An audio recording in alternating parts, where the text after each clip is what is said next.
members of the community in Iceland.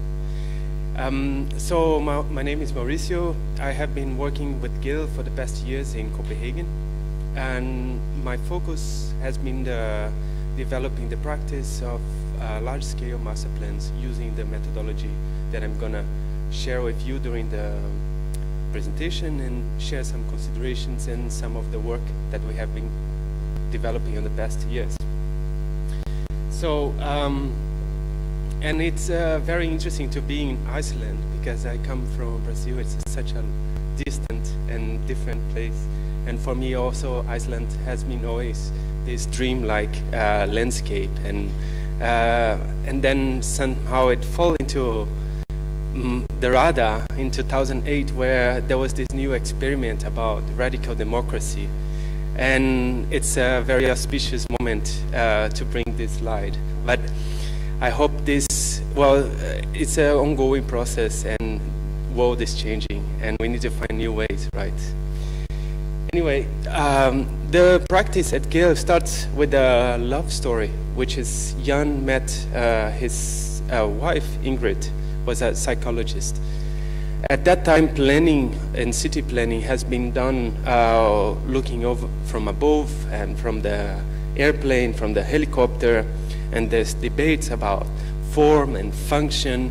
And there was Ingrid was saying, "Hey Jan, why architects never think about people? What is wrong about this?" I was like, yeah, of course we do, of course, but no, not really. So Jan dedicated his life studying how people behave in the public space, what are the qualities that create inviting places. And then 25 years of research led to this opportunity that one of his students, Helle Sorot, said, "Hey Jan, why don't we create a company and just use all this knowledge that has been used to change Copenhagen and to bring this to the other parts of the world that could also profit from that." So that's pretty much what we are trying to do every day, is just to bring the human perspective into planning and what is the daily life and what are the qualities that make attractive places. Because places are like people as well, because places are made for people and by people. So it has character, it has qualities, it has values. And we have been working very much all around, and we have a very international team. And we always confronted with this paradox that actually, as a society, we know more about the chimpanzees and the elephants in the savannah than the humans. And we are such a diverse still. And then that studies have been carrying out to understand better what are the spaces, what are the qualities that can lead to a better life. So, and taking from a biological standpoint of view, we still have the same body, and we still have pretty much the same eyes and the same mind physically, although culturally very differently.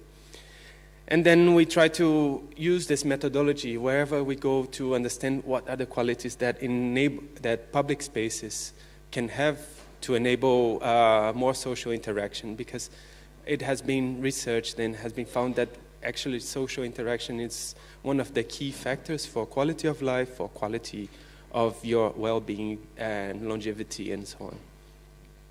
So when we go out and start working, we think about first life, what's the activities, what's the culture, what's the social patterns that make that community that we are working with.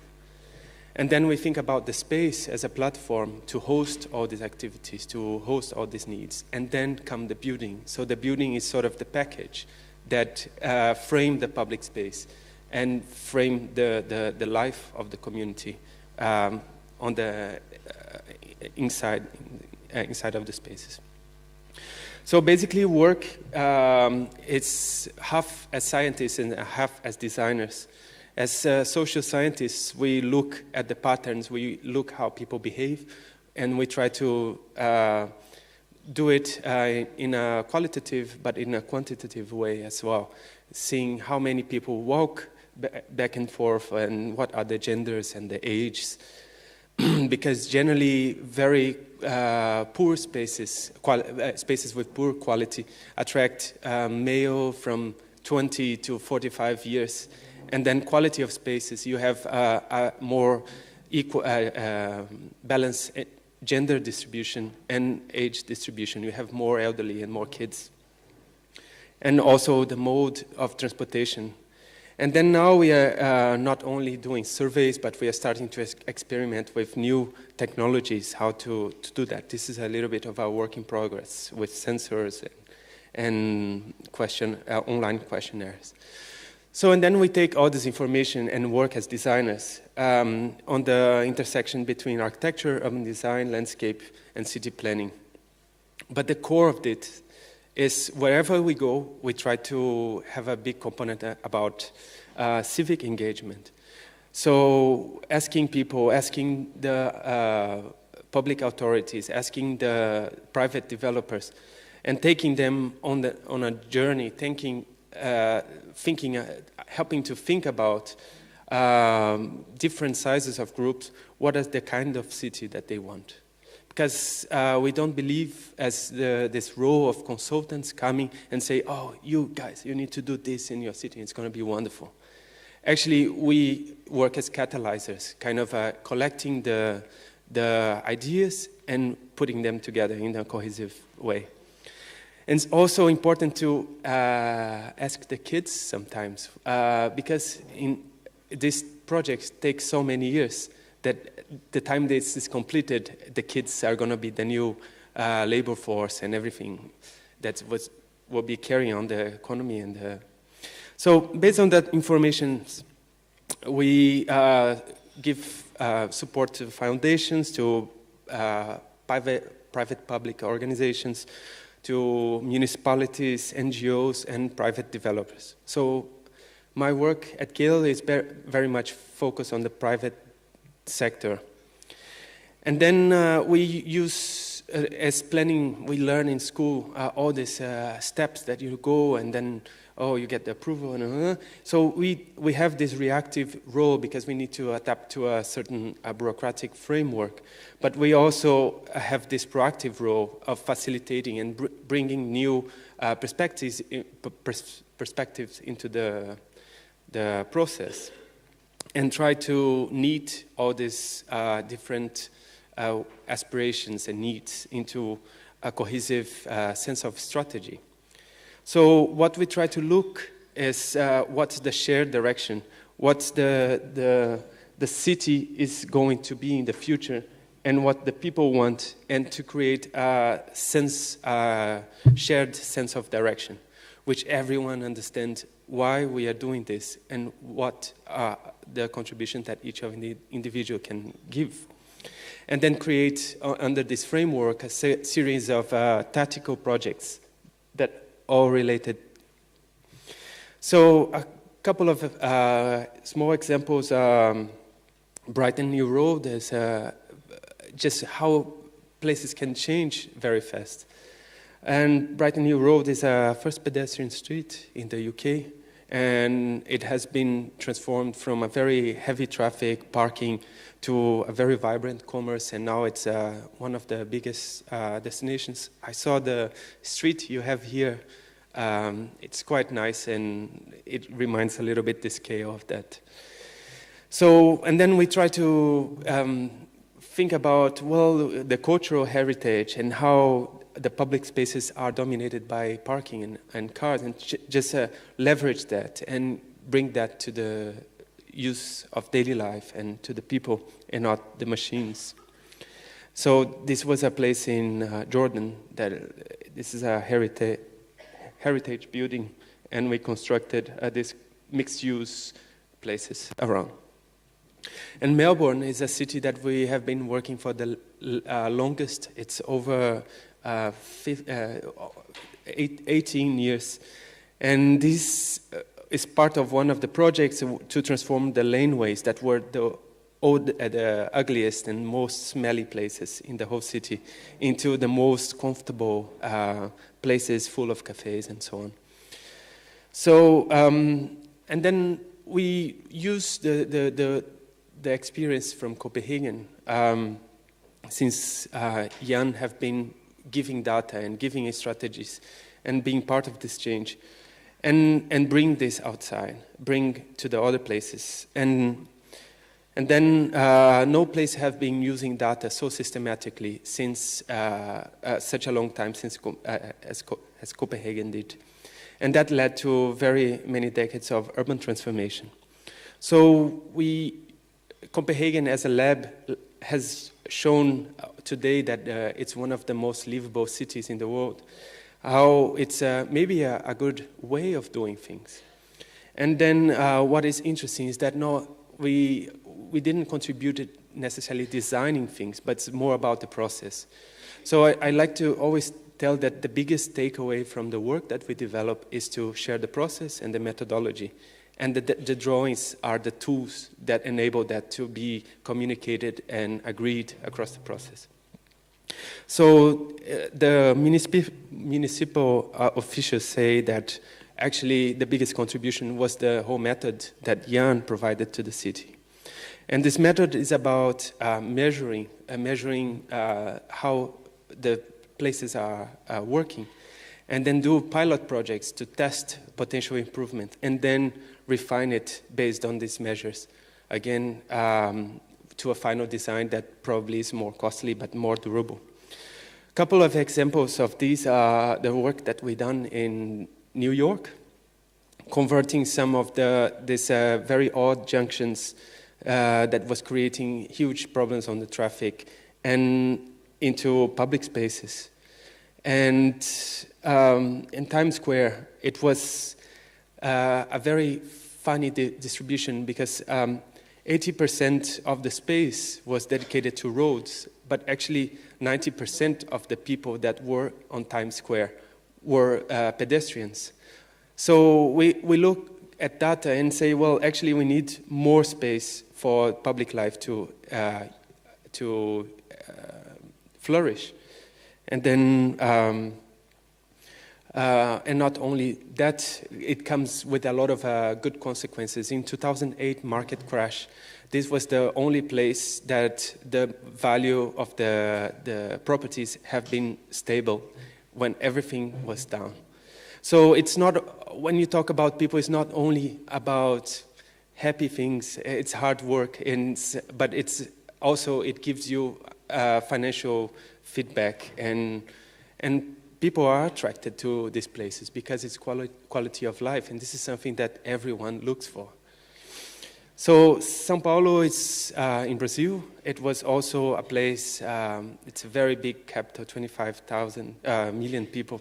So this is downtown city center, very unsafe. So, but a lot of people. And then we started to create this very localized interventions on places that were sort of used a lot of homeless and drug dealing to stitch these different components of the city. And what was very interesting, that São Paulo is in the middle of the country. So they have no beach, and then suddenly they started to post on the social media, oh no, we have a beach. And then these ladies, we went there a few months after it has been implemented, and they were saying, oh, we now took courage to walk all the way through this part of the town, and it's actually very nice. And the kids that live there, it was like, oh, this is the only playground in the radius that we have. So when then another corner of the world, that's Moscow. Recently, we, after so many years with radio silence because of the embargo, we did some work for Moscow 6 years ago, and then they came with some nice pictures. And hey, this is some news from Moscow, and changing the public space and using all the recommendations that we did for the city center strategy for public spaces. And then, but quality of life is such a arid topic, isn't it? Because you can argue about what is, at least on the Copenhagen model, the way to frame public life, quality of life, was about creating a strong focus on activities on the public space, and that promotes social interaction, that promotes sport, therefore physical health and mental health. And then fix the streets and create more parks, playgrounds, use the waterfront, and focus on mobility, integrated mobility, focus on pedestrian, cycling, and buses and trains and so on. And then talking about public space, because generally when we talk about public spaces, we think about parks, and that is true. And there is a series of benefits of living close to a park that improve your mental health, that you have more opportunities to do exercise, and that has been measured over the cities, that actually people that live close to a park do exercise more. They do have a better even income at work because they are more capable mentally, and then reduces obesity and so on. But also living near a park is a value trigger. So retail are more prone to be located near public space and will pay the higher square meter. Offices the same way, and that is part of a research called Money Grows on Trees. It's available on the internet. So, but actually what is generally very misregarded is actually what streets represent to the public space. Streets represent 80% of the whole public space. And generally streets are thought and for solely the means of transportation, but actually there is a whole thing about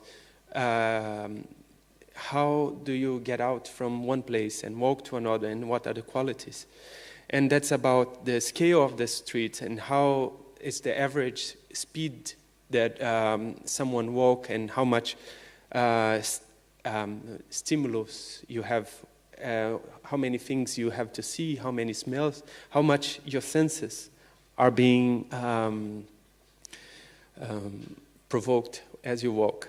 So, and then we experience as pedestrians or as cyclists or as car or commuters the streets like this, but generally it's it's much more complicated, and you probably know much better.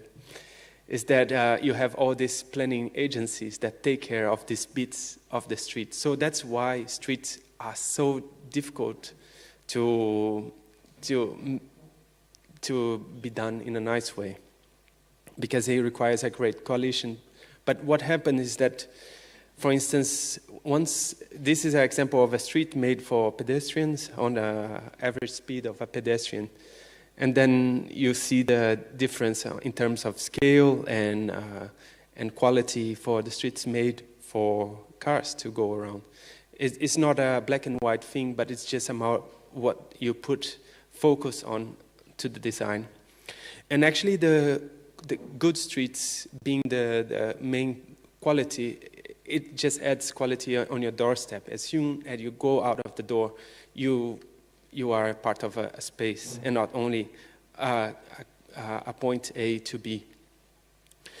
So, and then I heard about some ideas about mobility that has been presented early this morning, and then talking about mobility is always a sensitive topic, isn't it? A lot of people will say like, oh, we need the cars, the shops will die. And that was in Copenhagen 50 years ago, have been demonstrations like, oh, we need the cars for our customers, and biking is not part of our culture, and has been done anyway. 1 month after the pedestrian street, the street that have been converted to pedestrian have been done, the shop owners were with big smiles because their sale was 300% higher than before. So, and then it's a very interesting time in Copenhagen that actually last year the amount of cyclists have gone bigger than the amount of car commuters. And this is part of a world trend that actually people are letting go of the cars and people are willing to use more public transportations if there is availability of that. Also, in the UK, how many people are applying for driver license is going down. So, nevertheless, the car traffic forecasts are pretty scared. So, it's not looking good. So, it just seems very clear that it's not only a good wish, but it's also a manner of putting the right practice to give to respond to a demand. But interestingly, you cannot make people to get out of their cars, but actually you can invite, and that's why most of the people bike in Copenhagen, because it's easy, fast, and convenient. And then some people do for other reasons like exercise, financial reasons, and environment. But it's the direct benefit that you have, and then there are these benefits for the city. So, and then after so many years, there are studies that measure the impact of cycling into the city, and it seems that it's not only helping on the transportation, but it's also increasing jobs and attracting people to move to Copenhagen because they are really thrilled about the features that the city gives. And then also the commerce. There is a study that shows that cyclists and pedestrians are more prone to be shoppers. But of course, cycling is good on us so the red bar is cycling. It's good on a specific distance. As soon as it goes beyond 6 kilometers of distance, it's a little bit of a challenge. So, and then there's a question about how integrate this on the regional scale and how create this long cycling paths, but also integrate with public transportation to make possible for people to go to cover the biggest distance with their bikes too.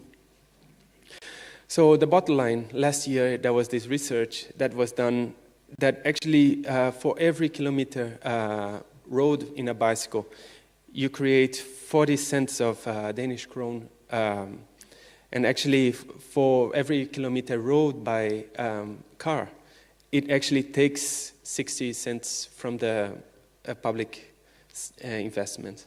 So that's a very huge impact because it is very costly infrastructure to plan for individual transportation. Doesn't mean that Copenhagen have all figured out, and there is a lot to be done. So weird crossings, bike paths that lead nowhere. So it's a process. But for sure, if you need to dress up as a superhero for your daily commute, it's a question about sense. It seems that there is something wrong. And of course, we go out there and say all these wonderful things, and then we ask people to draw cyclists, and they are not very happy about cyclists, especially this guy here.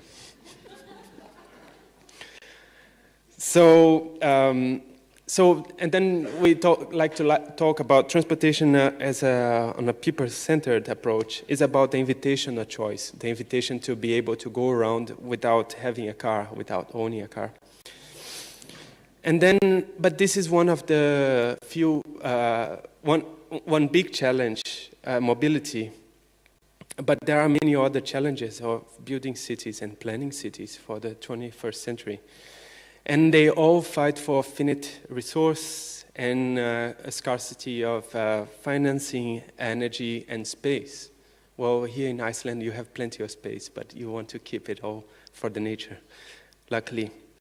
So, and then the cities have been changing. So this is a French street, and then New York, and then in India. So when you put these images close, you see the pressure.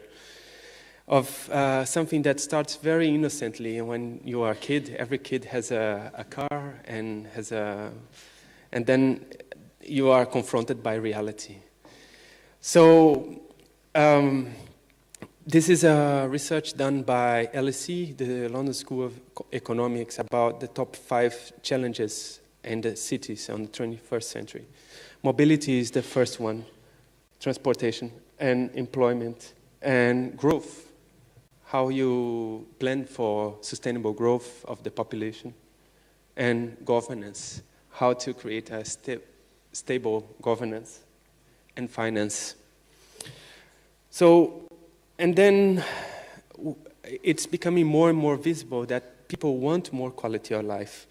And then actually it becoming more evident that quality of life is less dependent of resource-intensive infrastructure.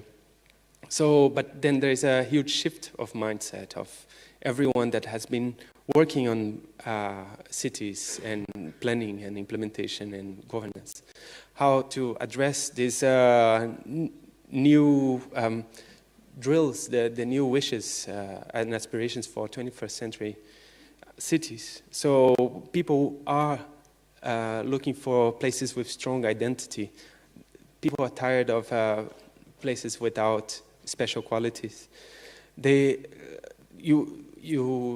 People want to be social, to have more diversity and flexibility, and have more things to do and be connected, not isolated in the middle of nowhere, and have public spaces that are safe and have some level of sustainable practice part of their daily life. And this is a trend, and some places are very much up there, some places are working the way there. Some places are not thinking about this at all. So, but all of them, they come into a common denominator, which is people. So we are always planning for people, we are always planning spaces that will be used by people. And then coming back to the modernist dichotomy, because cities have evolved over thousands of years, and then modernists have changed the way the city is planned, the way the cities are designed. And then actually we see the impact of that on many cities. And actually what we are trying to think about is to make the link between the natural evolution of cities into the 21st century demands, and use that learning from the modernist, how to do or not to do things. So, and then from the legacy of modernism about separating the uses and creating very long distances, it consumes time, it consumes money, and it consumes energy. So we try to plan communities, mixed-use communities, where you have all the functions for your daily life, and that the buildings themselves, they have a mix of functions, so that it becomes very close on a 5 to 10 minutes walk, all your needs and for daily life, from childcare to grocery shopping and to so on. Because time is a scarce thing. No one can buy time. Well, you can, but not really. And then commuting, and then we all work hard. We have long journeys. We have a lot of things to fix. And then commuting is the one thing that actually you can use to maybe develop new skills or have more time for your family and your friends. And luckily, technology is helping us to do more of these things at the same time, but it's still limited. And then comes a question about density. Because many places, sprawl has been the practice, and actually that creates huge distances and isolation, social isolation. And some places are looking for very high density and then putting very tall buildings, but actually tall buildings not necessarily create dense places. And then what we advocate for is surely a mix of these densities, but try to create a compact urban environment that bridges these aspirations. A lot of people buy flats because that's all they can afford, but they all dream to have a single family with a garden and so on and so on. But it's pretty unaffordable, and it's very costly if everyone decides to live in a single family house. And then what we try to bridge is the gap with compact city, that maybe you don't have a garden, or maybe you have a rooftop garden shared with your neighbors, or you have proximity to a park. Or maybe you have in the middle of this compact urban grid some few single-family houses. But it's about the diversity. It's about trying to squeeze a lot of these needs and a lot of these types of places into one block without losing the quality that you feel very small, that the spaces are too small. Anyway, so master planning is a very weird word, and it's a master plan. It's like, is this really, really good? A lot of times, no, unfortunately. So I have been hired for Gehl to help strengthen the practice on master plan. So how to create large-scale developments that can help cities to enlarge and accommodate the new population, but still feel that it's part of the city, not these isolated, very funny places with buildings that doesn't really fit together.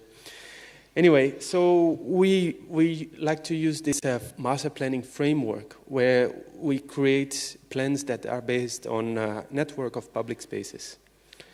And then it gives plans that are not set in time, but they give the framework and the flexibility to change over time. Because one thing is for sure, things will change, and these developments take time. And then we go from thinking about what's the size, what's the vision for the place, what is the characteristics and the qualities that will create that neighborhood. And then to go for the more design-intensive part and continue after we deliver the plan as an advisory for implementation. And then from the design aspect of this means that we try to cover as much as possible all the scales, from the scale of the neighborhood to the scale of the parks and the surrounding, for the blocks and how all the different uses fit into the block, and all the different densities and typologies, and finally the typologies, the building typologies and the apartments. So and then this is just a model from one of our projects. This is a project in Stockholm. It's a small little district on south. It's a site developed by 5 different. It's a site owned by 5 different developers, and then we worked for them to kind of create an integrated approach to this piece of the city, and avoid that each one would do their building without actually delivering what we actually made possible, of a waterfront with activities and a public square and a school. This is a rather larger. This is in Lille. Lille is the city where the train that goes to London departs from. And this is an old rail yard. And this is what this project is very interesting, is that it was a competition. We were competing against all the biggest names in France. And we decided to take an approach that in France they talk about the grand projet, the big projects. And then we thought, well, actually, this is about the big team, so the big coalition. So we worked with the politicians, we worked with the municipal body to actually decide together what to do. Interestingly enough, as politics are always going up and down, the public body was so happy with the results that after 2 years we thought the project have died. They came together and said, actually we found funds to continue, and now it's going to be probably built in the next years. So that's very exciting. So this is a project that I'm working. That's why I have been sweating the past months. So it's a little bit faded, but it's an old airport in Bristol. And this is, again, a question about creating coalition. So this is 3 kilometers long, and this is where the Concords and the Spitfires were being produced and tested. So there is a huge amount of people, 60,000 people working around, and everyone commutes. The roads are in complete gridlock. So, and then there's this opportunity to create a huge amount of homes, 5,000 to 7,500 homes, and help the crisis of affordability of the homes. So, and now we have a zoom on a specific part of the place. And as you notice, we try to use a lot of the Scandinavian model about the enclosed block, urban block, very clear hierarchy of the streets and very clear hierarchy of what's public, what's private, and all that articulated in the public spaces that they respond for the region, for the people that not only live or work in that place, but also people that work around. So we have big parks, but then we have small places where you can, that's mostly for the neighbors, for just taking a fresh air with your baby stroll and so on. And then this is a project in Brazil, and the reason I brought that is because of this natural conservation area of forest, Atlantic forest, and that's very interesting to do a project near conservation areas, because how you can stitch a new neighborhood, a compact neighborhood, into the smallest footprint as possible to be able to leave more land preserved for forests. And this is a project in Chongguan in China, and that the same thing about how create a compact urban form that allows the lake to exist, and how to leave the environmental setbacks of the lake and the birds. It's a special place for birds watching.